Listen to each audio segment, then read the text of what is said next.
everybody, what's up? It's Ryan. Welcome back to Eggs, the podcast. Today's special guest is the author of Begin With We, Kyle McDowell. Kyle, how are you, man? Welcome to the show. I am wonderful, Ryan. It's great to see you both. Thanks for having me today. Yeah, absolutely. Just based off of our pre-conversation to this conversation, I'm excited. Yeah, likewise. So cool. So let's just, I guess, start at the beginning, Kyle. Let's talk a little bit about sort of who you are, what you do, and why we're talking. Yeah, you bet. So I like to start with kind of the first chapter of my career, because I think it's ultimately is what brought us together. So I'm a corporate America veteran of nearly 30 years. And I, like so many of us, started in the workforce with a lot of optimism and wanted to find a path to help make a difference and do big things and maybe make a little bit of money in the process. And, you know, by most standards, I was a pretty successful guy in that world. And before I exited back in 2019, I was leading tens of thousands of employees at pretty big companies. My last two roles, for example, I led 30,000 people around the globe. But what I noticed throughout my career was, with each passing year, and as I took on more and more responsibility and had kind of a greater sphere of influence, my level of apathy increased as well, which is really a kind of a mind-numbing thing to have. Like, the environments you're creating, you start to loathe them, which is, it's just a hard pill to swallow. So yeah, I got to this point where the toxicity and dysfunction that I was seeing inside of the corporate world was so strong that I just needed to make a change. And I left the workforce. Turned out to only be for a couple of weeks. I planned on being away for a few months, and I took a role that was largely, it was obvious there was a need for a cultural transformation. And I just knew if I wanted to break away from that apathy I was feeling, and if I wanted to have an impact and also, do some things that I was unable to do historically in my career, and namely connect with people. Because, man, after 20-ish years, I looked around at those that I thought I had really strong, respecting relationships with, and turned out almost all of them, they feared me. They didn't respect me. They just feared me because I was their boss. And I didn't feel good about that. So when I took this role, when I jumped back into the fray, it was leading about 15,000 people, 11 locations, really purpose-driven work. It was processing enrollments for the Affordable Care Act and 1-800-MEDICARE. It was a $7 billion program. But I knew if I wanted to feel the same way, just do the same thing, no problem. But if you want to have an impact and make a difference, the night before I was going to meet with the top 40 or 50 leaders of this newly inherited organization, I created these principles. And I didn't even call them principles at the time. They were kind of like the 10 rules for us. Each of the principles begins with the word we. Because I just really felt if I entered this work with this team to say, hey, here's what I'm here to do. Look at my resume. I can take us to the promised land. You are what I am what you need. I just felt like that was going to fall on deaf ears and sound hollow. So I knew I needed their help for me to be successful. And I felt as if the opposite were also true. And, fast forward, where are we, 5-6 years later, those principles were the foundation of my USA Today and Wall Street Journal bestseller. It is the backbone of everything I do today. And that's traveling the country, working with leaders to get out of their own way and create environments that allow not only them to be their best, but their teams to be their best and feel as if they're part of something bigger than themselves, and find some reward, lose that apathy that I think so many of us find throughout our career. As someone who's been in a couple toxic work environments, I really appreciate that thought and that sentiment of we, because I've definitely had the boss that's like in his silo and we can't even talk to him and he won't even say hi to you in the hallway. And I actually quit a job because of that. And it was a job that I loved, and I would probably still be there, still be doing it. And I'm not going to name names or even go down there, Sure. But it was directly to that one guy that was my boss's boss. And he just would never even say hello, would never even, like, he was the top dog, and he wanted to be that guy. Right? Yeah, exactly. He wanted you to fear him. And it just, that kind of vibe just kills the environment. Everyone else we were great. We got along awesome, but the top dude, yep, they got to have that firewall in between, and it just is not fun. What a shame. And if I'm being honest, guys, that is how I led the first 20-ish years. was command and control, had to be the smartest guy in the room. I'm the best with the best ideas, which is clearly all not true. And it was when I made that pivot to this we paradigm, this we orientation, and not just like in spirit or kind of happy go lucky words on a wall. Like I'll enter nearly every conversation, especially difficult ones, with like, hey, we challenge each other, right? Or we do the right thing. So this is where we're going to take this conversation. It's part of my it's part of my ongoing dialect now, because it's shaped who I am, not only professionally, but also behind the scenes as a normal dude outside of the workplace. Yeah. Love it. No, I love that. Well, in fact, I mean, I'm even inspired a little bit by your story. I mean, there's some parallels with sort of the life I've led, actually. And in fact, it was me doing Medicare marketing that was a big part of me moving or changing some of my opinions. I had the opportunity to visit Spain, and I won't bore everybody with this because I've told the story on the show a million times and written articles about it and all this stuff. But I had the opportunity to visit Spain, and one of the big takeaways for me was the value they put on people. And in the time before that, I was kind of running around like you. It sounds like, kind of, I don't know, I was the American business guy, right? Like I was hustling around. I was trying to make money. It was like whatever it takes, get top dollar, make that cash. And I got over there, and I remember the first time I went to Spain, I was wearing a nice watch. I had my fancy Louis Vuitton wallet. I had my cool shoes. I had all this stuff. And I'd never met a group of people who could have cared less.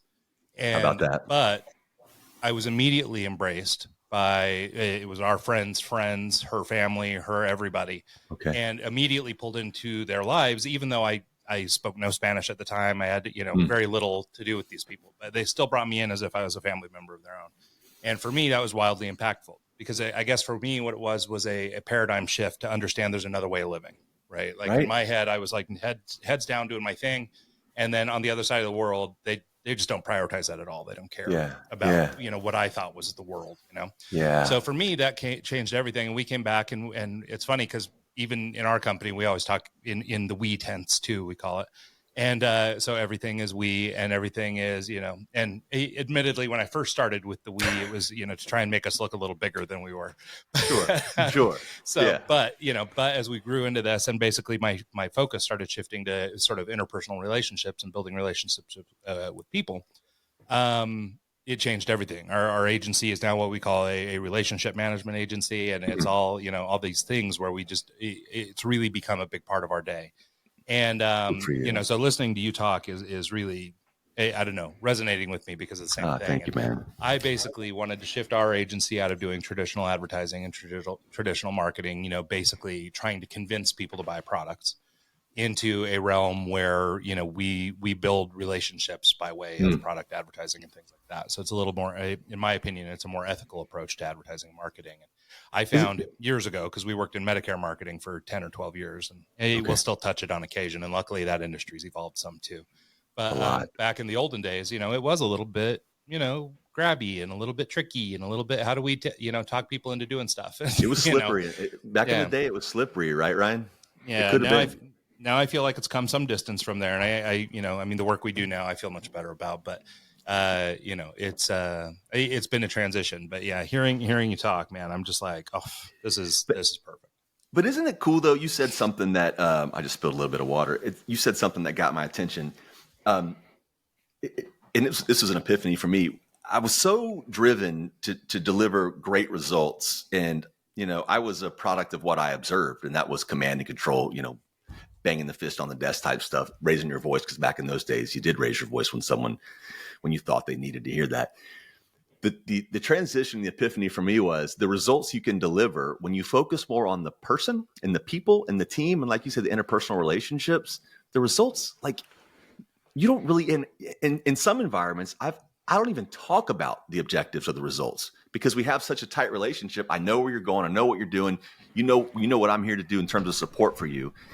And it's one of the biggest challenges I have today in my speaking and coaching business is getting people to understand and just believe me that letting go of that command and control is the first step to real excellence.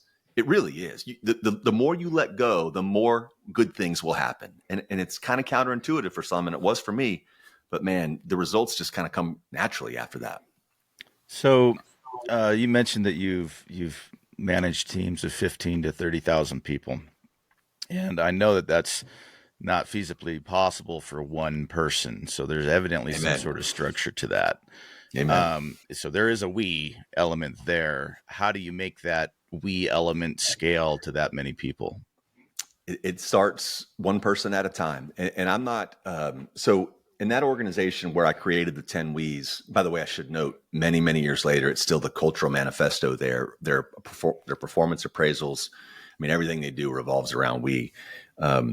So it's stuck, and it's stuck at a handful of other organizations. Well, more than that at this point. But for me, it starts, I say every day, every interaction.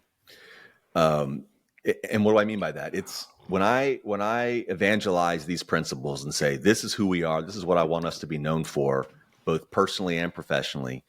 It's almost like our brand, if you will.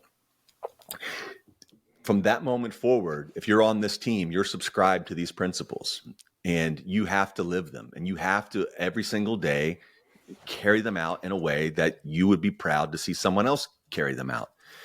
It's not easy. And I talk about this a lot on stage. Like, these principles, they're not, I don't think anyone would disagree with any of them. They're not inflammatory. They're not controversial. They're simple. But as you guys know, simple's not easy. It's hard, especially when you're in a position of authority. If someone is questioning that authority, sometimes our natural reaction is to be like, well, I'm the boss because I said so. And that's a dead end recipe. But it's natural to react that way if you've always led that way. The challenge for me was, so one of the principles is we challenge each other. And the following principle is we embrace challenge. So, very, very specific kind of, to address the question is, once I introduced the principles, I knew that from that day forward, I was being judged. Am I living these principles, or is it just a leadership gap where I expect something out of others, but I'm not going to live myself? So the first moment I got challenged by anyone on the team, I knew I was being watched. And my principles, our principles at that point, they're going to be dead on arrival if I'm behaving any way in conflict with them. I'm a hypocrite at that point. So my approach, and by the way, I should add, I'm not naive. You're never going to get 100% of a workforce of a team, especially a team that size, to be on board. You're just not. So my goal was always to get 2/3 to 3/4 to say, yeah, this is who we are. I'm with this. But making sure that the team that I led directly, my 6 or 7 direct reports, they must be on board. They must be evangelizing the same principles, calling people out when they're not living them, and be prepared to be called out when themselves are not living it. So the point is once I start at that closer level where I can observe it myself, I can't just trust that it's going to happen, because I know they're going to deliver the same message to their teams, and so on and so on and so on. And then just lots of feedback mechanisms. So focus groups, town halls, and being open to hearing the negative feedback when it comes, not just like taking the data and putting it aside and doing nothing with it. So to me, it just starts with every person, every interaction. Yeah. I love that. So, with that, we obviously don't have your book, so we haven't read it. We don't know what the rest of the principles are. Are these principles, do they relate in every field? Do they work in every scenario, or do you have to kind of form your own principles based on your industry? No, they are agnostic. And as a matter of fact, man, one of the more humbling byproducts of this whole journey that I'm on. So my book came out in 2022. It's just had its 2-year anniversary. Guys, when I started to write the book, I told my wife, if I sell 1,000 copies, I'll be over the moon. We just passed 16,000 units sold. That's awesome. And yeah, it's crazy, man. It's really humbling. Congrats.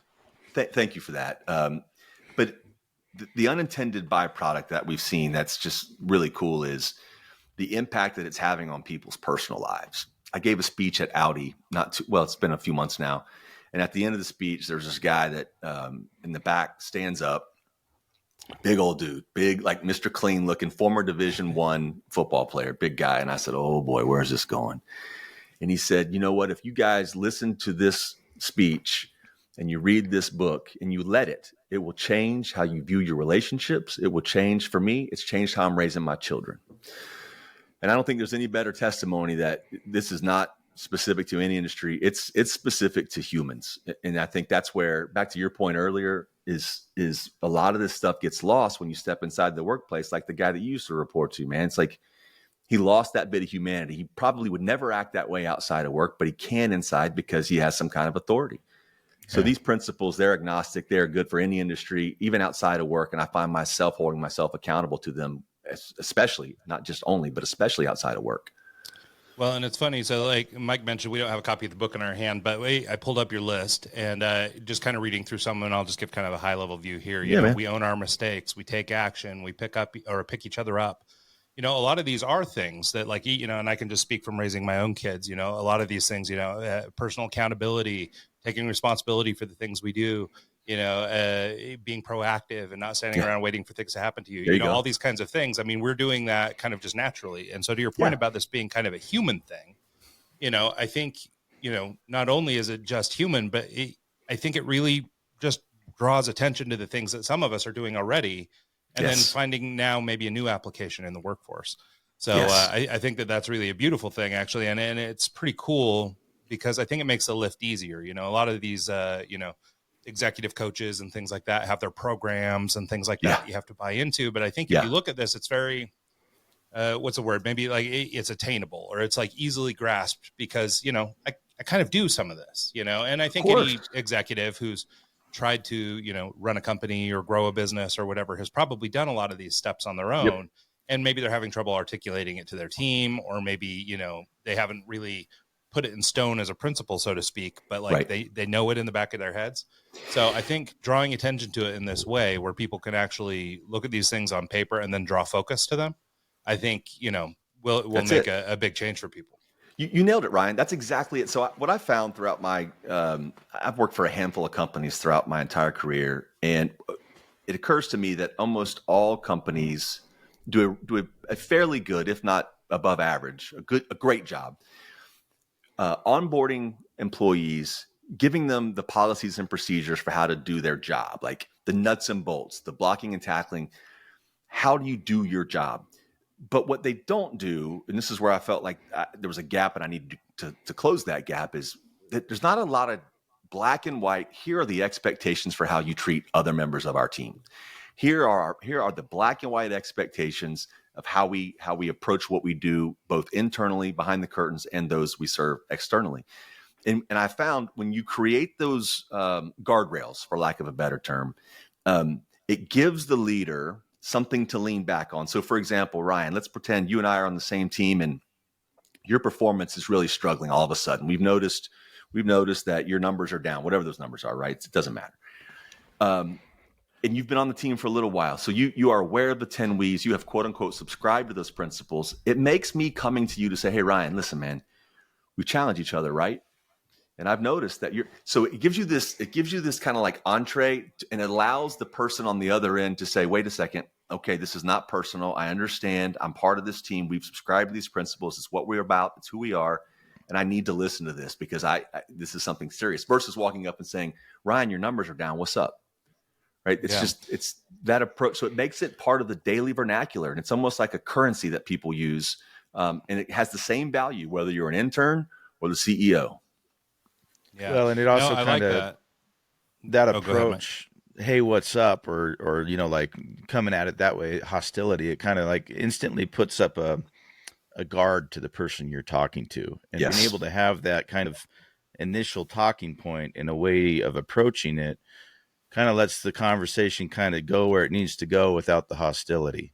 And it lets you to kind of just talk, which is what most people are losing these days. They don't know how to talk. They don't know how it's like just having a conversation with someone on the bus bench next to you. It just doesn't happen anymore. Everyone's so engulfed in their phones. And that ability to have a conversation and get to the meat of the issue is a critical thing that I think a lot of people just don't have anymore. Well, yeah. And like you alluded to, I mean, the point where you've got sort of, I guess, this infrastructure to lean back on, right? So it sort of does remove that personal attack. You know, we've got this set of rules and you subscribe to this set of rules. So it's me holding you accountable to this agnostic set of rules over here. It's not me coming at you personally. And I think the beauty of this style of approach also is that because we have sort of an agreed to upon set of rules, or this infrastructure that we work against, or this scaffolding, it makes it easier for me, I guess, to own my mistake or look at it That's right. and do it in more of an introspective way, right? Like I That's can right. look at myself and go, oh yeah, okay, so against the scaffolding, I'm not, hitting XYZ metric, or I'm not doing whatever. But it's not that Kyle's upset with me. It's that I'm not hitting, the scaffolding. I'm not at the rung of the ladder I'm supposed to be at. And that's on me.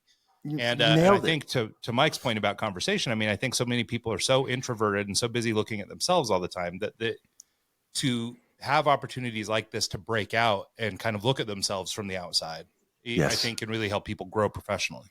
Well, man, Ryan, perfectly said. Absolutely perfectly said. And Mike, your example earlier of the boss's boss that was like too busy, too important to even say hello, walking down the hallway. It's ironic you use that example, because for the principle, we lead by example. I use that exact example when I'm on stage. It's like when I'm walking through the hallway and I see a team member walking towards me and I don't say hello, or I got my face buried in my phone, I have now sent the message, I'm more important than you. There's this gap between us. And I've also given you permission to not say hello to the next person that walks towards you.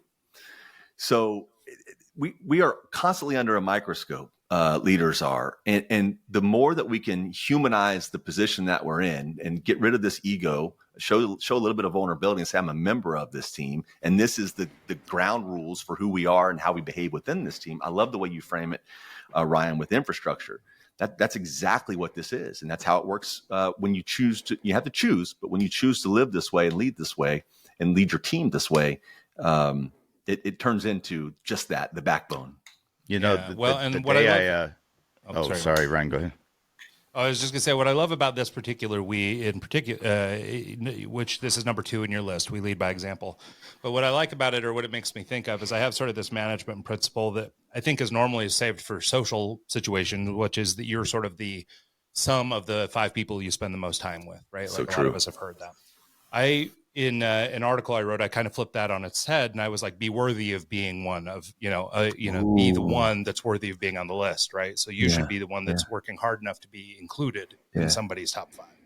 Oh, right? wow. And that's so it's just a little bit of a flip on that, but it goes back to this notion of leading by example, right? I mean, if you put yourself in a situation where maybe you are practicing a principle like that, where I'm working really hard to be good enough to be in your top 5, then, it almost forces you to lead by example, right? I mean, this is the way that I'm behaving because I want to be inspiring to you. I want you to do, I want you to look up to me or see me in a way that I'm worthy of inclusion on your list. You know what I mean?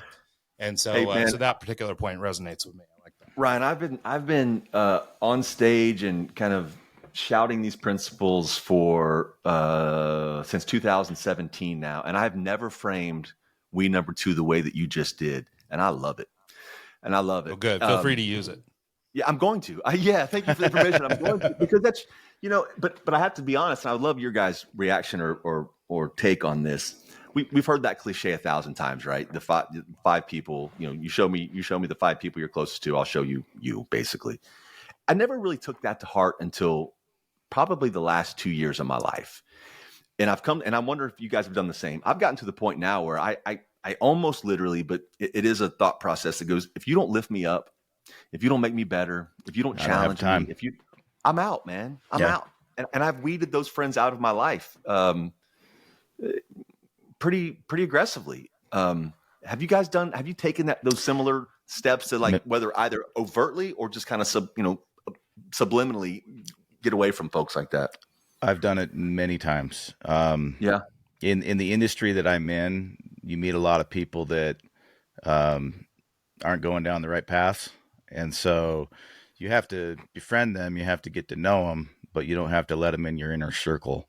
And there's been a few people that kind of broke that barrier, got in the inner circle, and I realized how toxic they were.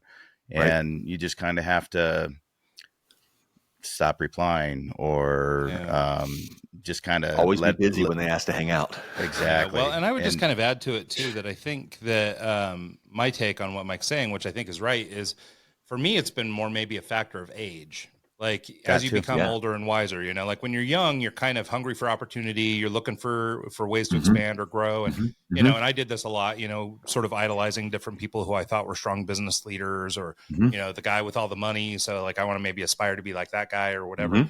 And, so I did a lot of that kind of chasing when I'm younger, maybe just by virtue of having a couple kids and stuff. I just don't have time for it anymore. So my time has got more of like a value to it than it used to.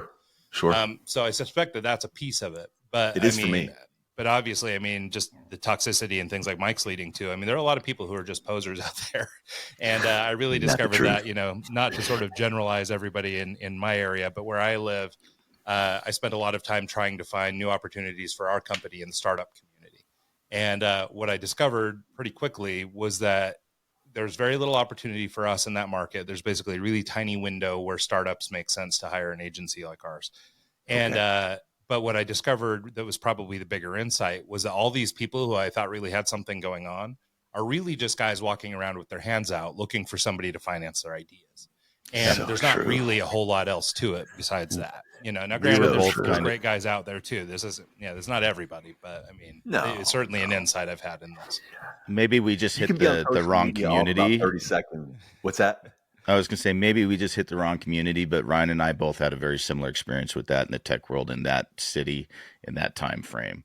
Everyone seemed to be kind of acting the role, trying to play the part that other people wanted them to be. And it just, I could smell it a mile away, and every single one of them, it just left a bad taste in my mouth. And I actually kind of like parted ways because it was just getting so toxic in that area, and everyone was just kind of like me, and not caring about the other people like I was trying to do.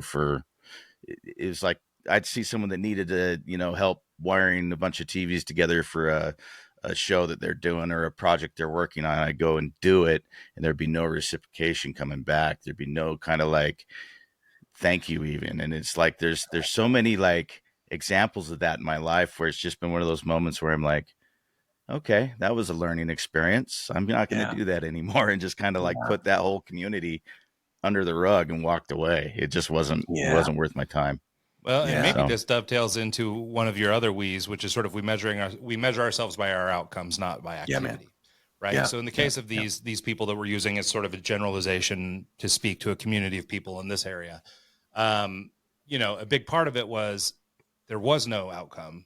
They were just staying really busy. And I think Mike kind of touched on it, which is this sort of this, I don't know if it's an imposter syndrome or maybe the opposite of that, where they're sort of behaving a certain way or trying to live somebody else's life, be as if, even though they actually aren't who they say they are, and they're not actually where they are, And so for young and incorrigible folks like me and Mike, we would be like, oh my God, I want to be where they're at, only to find out that they actually don't, deliver what they say they were going to do. Yeah. So I wrote that one with the intention of just crushing this notion that my value is determined by how busy I am. So as I mentioned, I've worked for 3 Fortune 10 firms, and I don't mean to imply this is only pervasive inside of bigger organizations, because it certainly exists in smaller ones. But when you're an organization of 10, 20, 30, 40,000 people, it's a lot easier to hide. And I found, and I still see it in my consulting business now, it's like people, I've had very, very high paid, quote unquote, important execs rotate their laptop to me and say, look at this calendar, Kyle, look how busy I am, as if I should be impressed by that. And, I came to the conclusion that I don't care how busy you are, and I don't care from where you work. I don't care how many hours you work. If you work 60 or 6, you have a list of expectations that we've established. If you deliver on those expectations, you're good by me. I like to say I'm happy that my Uber driver puts gas in the car before they pick me up, but that's an activity. I'm not paying for that. I'm paying for them to get me from A to B. And I just feel like, especially in corporate America, if we were to focus more on the outcomes and not celebrate busyness, we'd have a lot more outcomes to celebrate. But we get so enamored with this busyness. And I just tell people, if you can't draw a straight line from the activity in which you're engaged to any number of, or any one of the objectives that you've been assigned, the outcomes that are on your performance appraisal, or even just like a handshake agreement with your boss, how to get this done. If you're participating things that don't further that effort or that outcome, then why are you doing it? It should at least be scrutinized.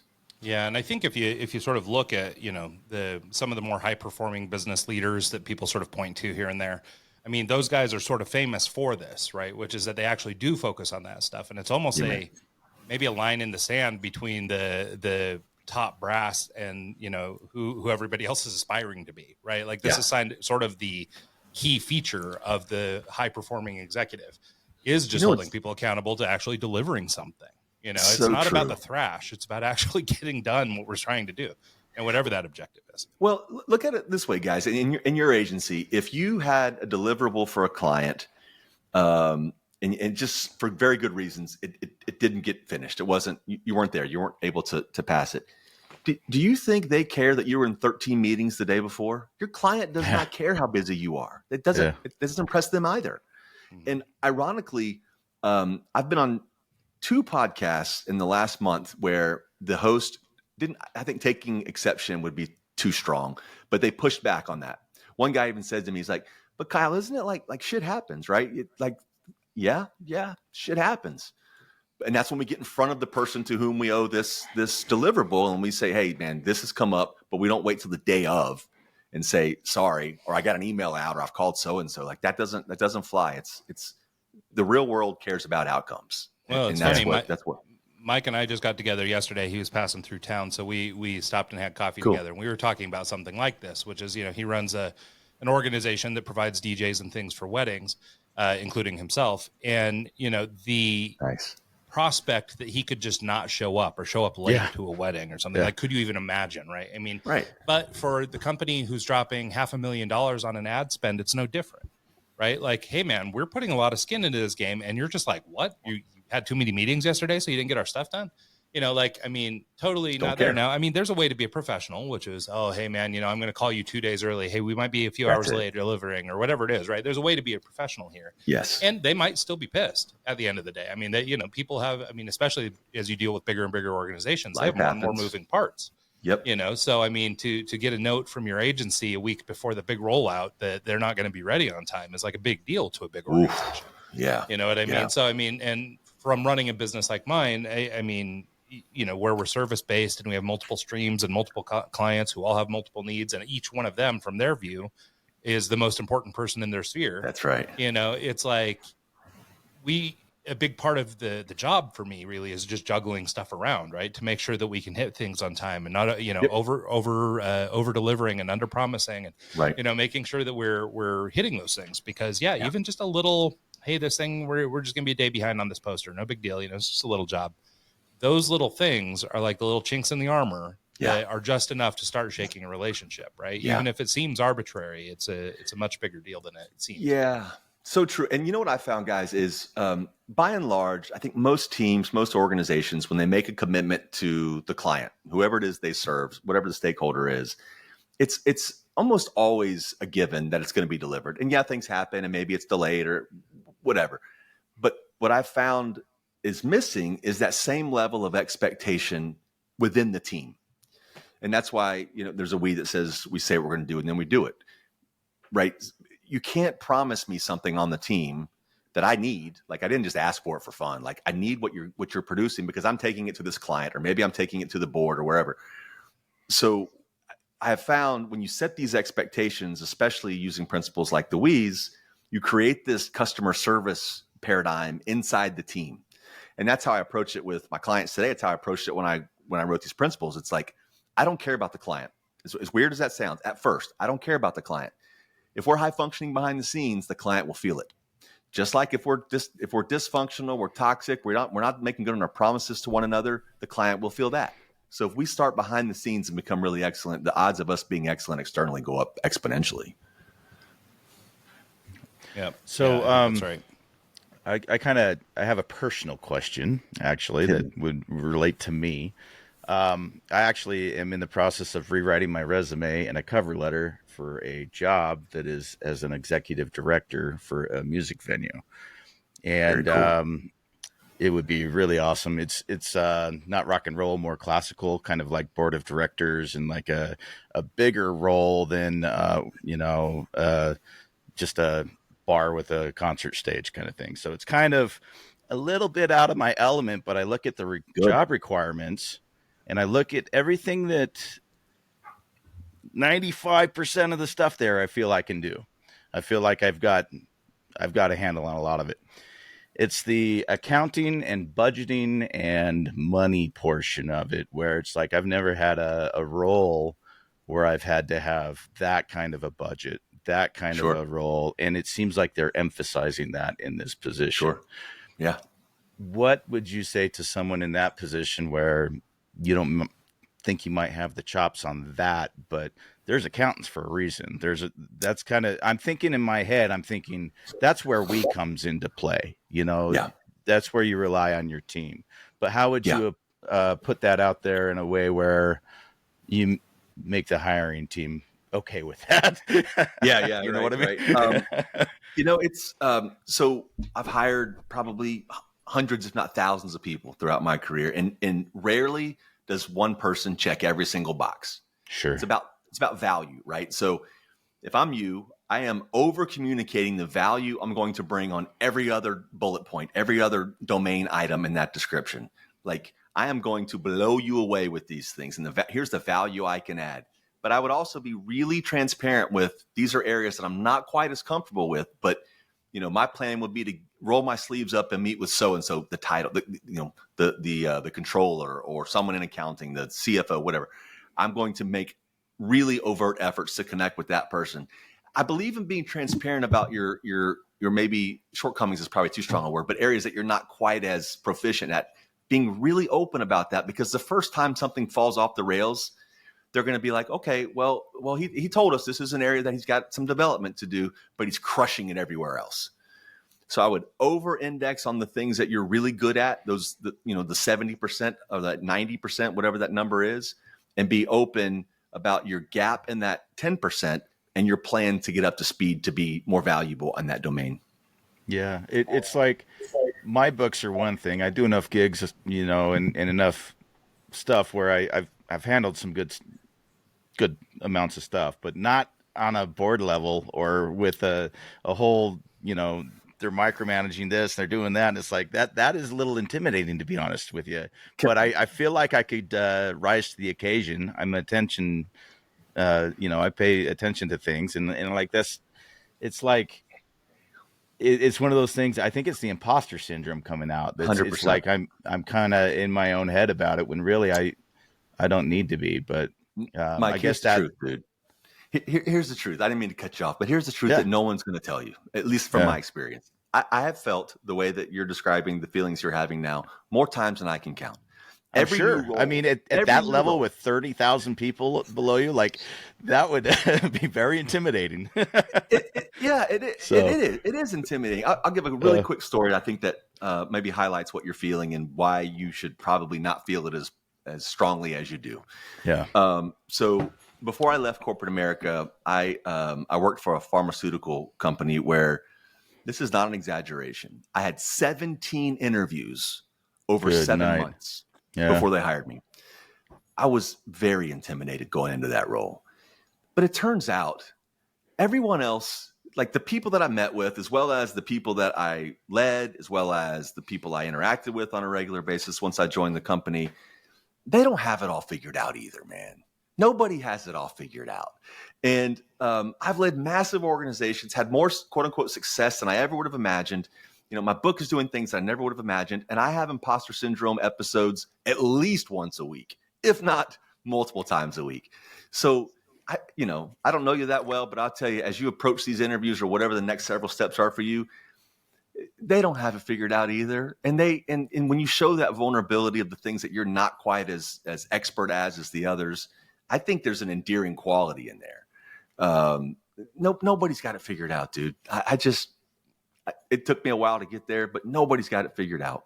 Well, and I would just add to that too. I mean, a big part of hiring decisions actually doesn't even boil down to what you can do. It's sort of the cultural fit, right? Like, are you the right guy for the gig? So when you have the opportunity to interview, finally, that's when they'll decide if they like you or don't like you. I mean, like they're making a decision on who they're going to hire based on who they want to spend time with. I mean, that's right. You might be the best engineer out there, but if you're totally abrasive and people don't want to work with you, then it's not going to work out anyway. That's exactly the other right. thing I would just sort of mention about resumes and stuff in general, having consulted lots of kids trying to go into the kind of work we do, everybody, shoots the moon with these applications, right? I mean, the idea is that we want all this stuff because who doesn't? But the reality is, to Kyle's point and sort of what you were talking about, Mike, I mean, paring it down to the things that you're actually expert at, being honest about the things you're not. I mean, even just that little step is, communicating the point. I'm trustworthy. I'm transparent. I'm honest. I mean, like, you're giving people clues to who you are as a person, just by virtue of being honest, and I think so many young people especially feel this urge to try and, I see this a lot in advertising, which is they'll grab a project that they did once with a bigger agency or something, and they knew the guy that was the creative director on it, so now it's in their portfolio. And it's like, and so there's a lot of those kind of guys in the ad world, So or maybe true. this was a student project and we got to go, hog wild, and it was Tabasco brand, we're working with the biggest companies, we're doing all this stuff, but it turns out it was just a portfolio piece from school. It's like, so there's a lot of that kind of stuff going on where it's like, well, you're lying without lying, right? I mean, I understand why you're doing it. You're trying to make your portfolio look good. Yeah. But like, you're not going to trick me that you're, doing Ogilvy's work when you're first year out of college. You know what I mean? Well, you know what happens though, even if you can trick them and you trick them into, you're going to get exposed.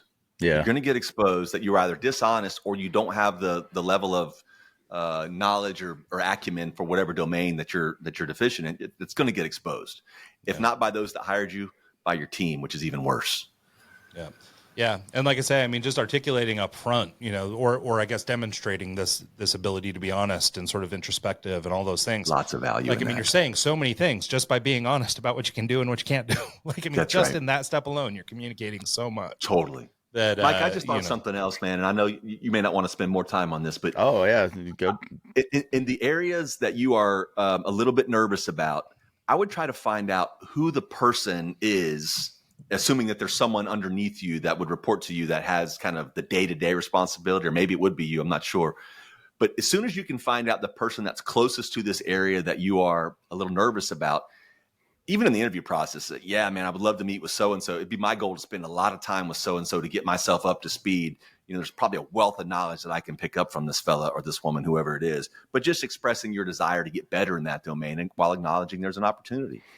Well, I have a background in software development, so it's like I can follow a process and make something to a conclusion. And so sure. I feel that the areas that I might be lacking, like in that world, the accounting world, the budgeting world, all that, whatever, I'm sure they have systems in place that they're already using. And as long as I can understand and wrap my head around the systems and figure out that process, I feel like I would be totally fine. It's just a matter of learning. Sky's the limit if you're willing to put the effort in and learn. You just have to put the effort in and learn about it. So that's right. And I think that's true, guys. And you based on this conversation so far, you would agree. You can do anything you want to do in this world. Yeah. I truly believe you can do anything. It may suck to get there. You may fail 1,000 times before you get quote unquote there, but you can do whatever you want to do if you just put your mind to it. I really believe that in this world, especially where we live and the times we live today. Yeah. Well, and this maybe even goes a little bit back to our conversation about your number 7, about the measuring outcomes. Yeah. Is a big part of getting to where you're going is knowing where you're heading. Amen. And so, so like, I mean, if what you want to be is, sound engineer for Foo Fighters, like, okay, well, the goal. And like you're saying, you might have to shovel crap for a lot of years before you get there, but at someday you might be able to manage them, or, it'll be a much more geriatric version of them by then. But, maybe one day you'll get an opportunity to run sound for those dudes, or whatever it is, but I think, it just sort of lends back to that idea about measuring outcomes and understanding where you want to head in the first. Right. I just had an image of Dave Grohl, rocking around in his 90s like the Rolling Stones. Just go back to the broken leg footage of him sitting in the throne with the cast on. That's what it will look like, I think. But they did a video, The Sky is a Neighborhood. They did a video for that song where they're all made up to be like super elderly. 70, 80, like 90. Yeah, it's so if you want to see what you would look like managing, or they would look like, go to that video, because they are, although not to be too off topic, but Dave Grohl's got some other things he's dealing with right now. I'm sure that they're not looking for a sound engineer right now. Now, if you want to be Dave Grohl's attorney, then maybe there's an opportunity, Yes. So just set your goal is the point here. Well said. So I wanted to pivot a little bit and sort of talk about pivots. So I mentioned earlier, that for me, there was a big shift in my life, which was being exposed to another culture showed me that there was a new way of being that resonated with me, and I felt like being that way. You mentioned having sort of a pivot in your career too, where sort of all these things sprung from. And I'm not sure if you really got into what your pivot was or if it was just something that sort of developed over time. But what I want to sort of use that conversation to frame is when you sit down for a consulting relationship with somebody or you're trying to win over consultative business, one of the things that seems like it would be a requirement to find a customer for you is they need to be introspective enough to understand that there's a problem in the first place. And so I wonder if we could first sort of just talk about pivots and recognizing, do we act on this pivot? Is it a whim? Whatever. When do we know it's true? And then once you've, discovered this pivot in yourself, how can you use that to be sort of maybe a little bit more introspective and understand there's a problem in the first place so that you can look up a guy like Kyle? Yeah, great. Really great question, Ryan. For me, the pivot was not, there was no light switch moment. As I mentioned, I was really apathetic towards the whole corporate world. And I made a promise to myself that if I were to go back in and lead a big organization again, I was going to do it very differently. I didn't know what that looked like, though. I just knew I couldn't stomach the same toxic, bullshit, bureaucratic nightmare that I was living, again, in the environments that I had created. So the pivot was, if you want something different, you're going to have to do something different, man. But I just didn't know exactly what that was. And literally until the night before, I was about 60 days into the role when I was going to meet with the top 40 or 50 leaders of the whole organization and came up with those principles. So that, for me, it was a build. It was a slow build to, you want something different. Just by definition, you got to do something different. I wanted to be the leader I never had. And honestly, I imagine that's how it is for most people. I imagine most leaders, it seems like, or at least everybody I know that's worked in sort of corporate gigs over the years, they all kind of get here, it seems like. And back to just sort of the notion of this list of we's being kind of human truths. Yeah. It seems like the corporate machine, with some exceptions, obviously people find joy in their work and some people really like what they're doing. But it does seem like a lot of people in sort of executive leadership end up getting to a point like this where, and I don't know if it's age, I don't know, what the factors are that lead to it, but it does seem like there's a layering of life experiences that ultimately sort of culminate in this idea that I don't like how this is going, man. And so I don't think it's like a light switch moment like maybe I had, but I think what you're describing is probably more accurate to what you're. I gotta be honest with Ryan, that wasn't my experience though. The more quote unquote senior I became, the more I felt as if I was surrounded by robots. Yep. People that just the moment they stepped in the office, they lost their humanity, they lost their empathy. It was more about results than it was about the people delivering the results. Now, please don't mishear me, man. I'm not entirely unicorns and rainbow. And like, if you're not doing your job, you got to go. Right? I'm not. I don't mean to imply that I'm completely soft. My point is the pivot from focusing strictly on results to focusing on the people that deliver the results was something that I observed in maybe 2 or 3 leaders in my career. Maybe. What I observed was the exact opposite, which was also just as educational. If you don't want your team to feel the way you feel right now, Kyle, then don't behave the way that your boss just treated you. So that was very informative to me, or for me. And I will add also, I have a particular company in mind that will remain anonymous, the most toxic place I could ever imagine. And I knew it within the first week that I was there. And if others had come to that pivot point the way that we're describing, I wouldn't have felt that way so early on. It was nonsense. Now, what you framed earlier about, the introspection that my clients should have, it's interesting. You would think that's the case, but I have found in the last 2 years of doing this work, my clients are split into 2 camps. The first is exactly what you described. They are vulnerable and self-reflective and introspective enough to say, we got a problem, or maybe I have a problem. I did work with a small marketing company up in the Panhandle, and the CEO was straight up. He's like, I'm a visionary. I know where I'm taking this company, but I can't lead for shit. I alienate my team. They don't like working with me. I need someone like you to come in and help reshape things. That's an example. The other half, the other 50% of folks that reach out to me, and ultimately, more often than not, I don't do business with them, is they feel like a cultural transformation or leadership development is an initiative, and they're checking the box. sometimes it's even come from their board or the CEO that says, we got to make these changes. Our employee engagement scores suck, or whatever metric they have they're trying to fix. But when I meet with them or get on site with them or spend time with the people that report to them, it's obvious. It's just it's an initiative and a check the box. And I've turned work down when I feel that's the case. And I've also taken that work with the naivete that I can actually make an impact, only to call a month later, 2 months later. And it's like, Kyle, who, we, what? There's just nothing took hold, because if you don't, it's not an initiative. It's not a light switch. If you have to make a commitment to lead this way and be on a team in this way for it to have any type of sustainable success. Well, it's funny that you say that. I mean, it actually dovetails into exactly what I wanted to kind of finish up with you. Although admittedly, this is probably too big a question to solve in the next 10 minutes, but something we could do.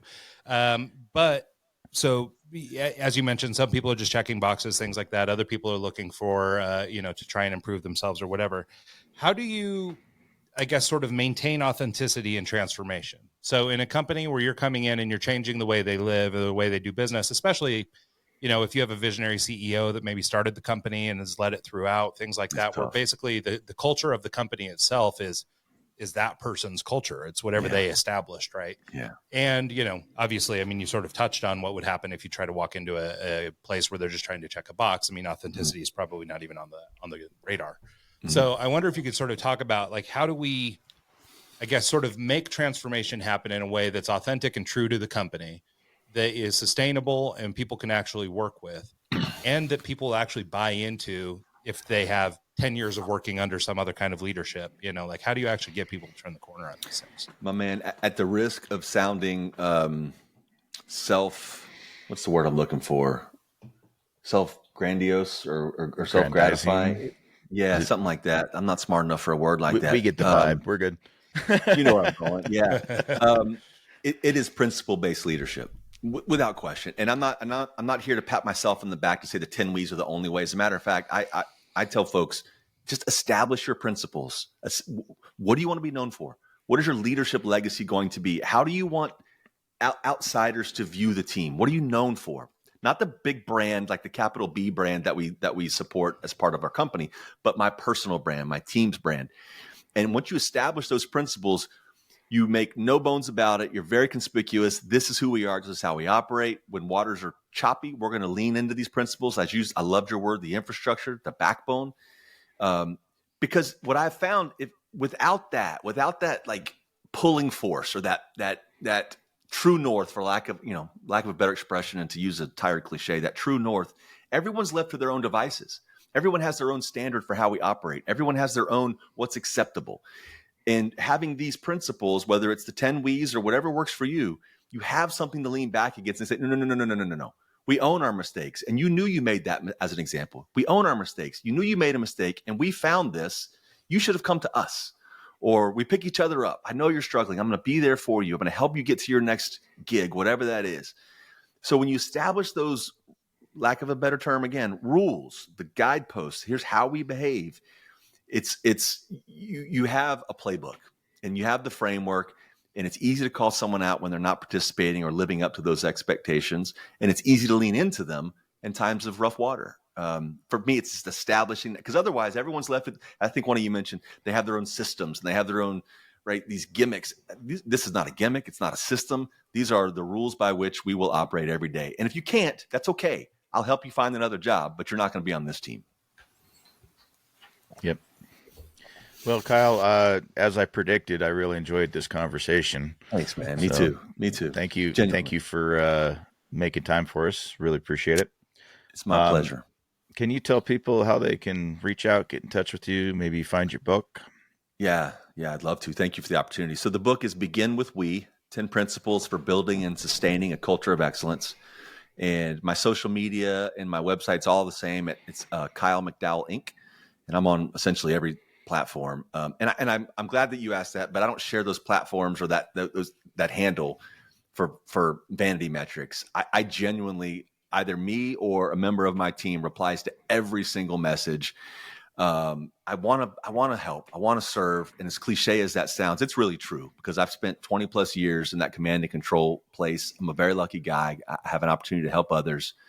And being on a show like yours and this platform is really a beautiful way to help me help others. And I'm very grateful. Awesome. Thank you. Well, thanks so much, Kyle. We really appreciate you taking the time to do this today. My pleasure, guys. Thank you. Absolutely. And thanks so much to everybody who tunes into the show this week and every week. And we'll see you guys next time.